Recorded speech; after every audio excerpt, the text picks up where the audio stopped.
Good evening, Rotorua. Welcome to City News. Tonight, Rotorua District Council releases its Social Monitor report, new online space for volunteer groups, and a Cook Island delegation visits our city. Those stories next on City News. Rotorua District Council has published a report on key social trends in the local community.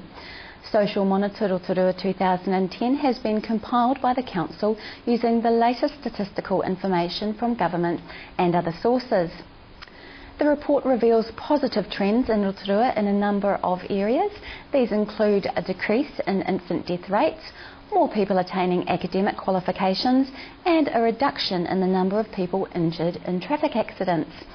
Rotorua District Council Social Research Officer Carolyn Matangi says the results are encouraging and shows that the community is making progress in many areas. The report also shows some negative trends, including a high number of people receiving unemployment benefits, more reported crime, and a decrease in the number of people voting in local and national elections. Ms Matangi says the report helps towards understanding the current level of wellbeing in Rotorua and draws attention to areas requiring further research or intervention to improve community wellbeing.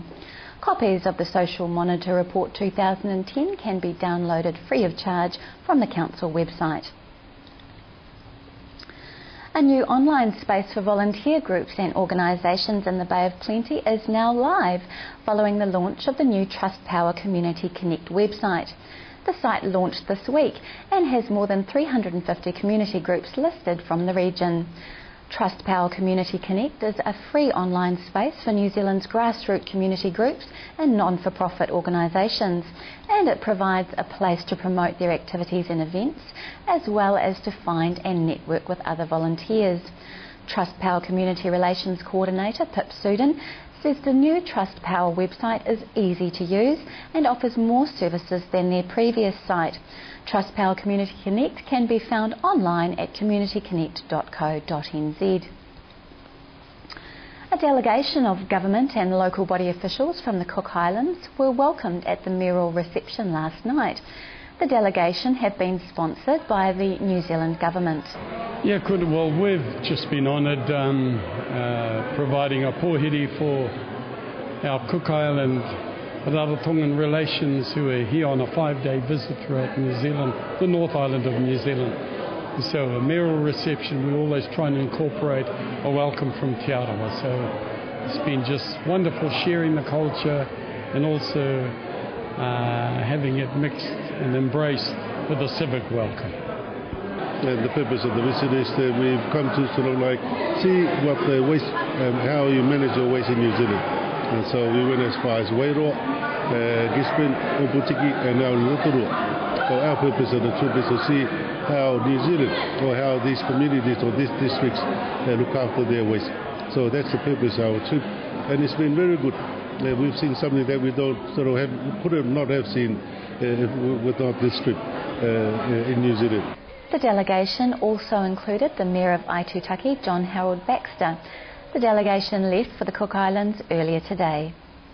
Some of New Zealand's oldest boats will be on display at the 15th Classic and Wooden Boat Parade on Lake Rotuiti tomorrow. The event will involve about 60 boats, 4 of them more than 100 years old. Lake Rotorua Classic and Wooden Boat Association Publicity Officer Lindsay Brighouse says it's a fun and historic day out on the lake, celebrating Waitangi Day. He says there will be boats of all shapes and sizes, including 2 waka from Te Arawa, which will have pride of place leading the boats out of the Okere Arm.